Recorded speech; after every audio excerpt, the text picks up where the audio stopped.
आणि आम्ही सगळेजण जेव्हा महायुती म्हणून बसलेलो तेव्हा ह्या कणकवली मतदारसंघामध्ये 2 मतदारसंघ हे शिवसेनेला द्यायचे ठरले आणि त्याच्यामध्ये हा कोंढा मतदारसंघ आला.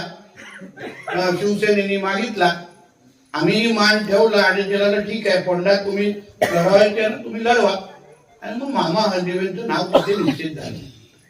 तर मामा हळदिवेंची बिचारांची झाली पंचायत, माझ्याकडे आले आणि मिठी मारून लढायला लागले.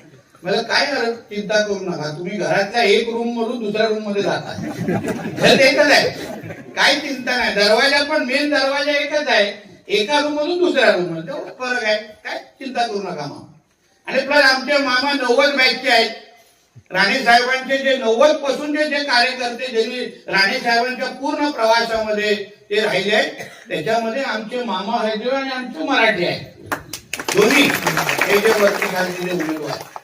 आणि म्हणून हे दोन्ही जी घरं आहेत ती आमच्या हक्काची आहेत, राणे कुटुंबाची घरं. आणि मामा हळदिवे म्हणजे 50 जे उमेदवार आहेत ते काही निलेश साहेबांनी विनंती केली की मी विनंती केली आहे, काही आग्रेजींनी सांगितलं आहे, काही दत्ता सामंतनी सांगितलं आहे. हा एकच उमेदवार हा आमच्या आईचा उमेदवार आहे. म्हणजे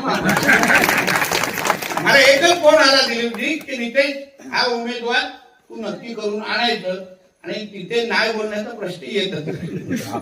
आणि म्हणून नुसतं उमेदवार देणं नाही पण मामांना निवडून आणण्याचं काम हे आता आमच्या सगळ्यांच्या खांद्यावर असल्यामुळे आपल्याला विनंती करायला आले.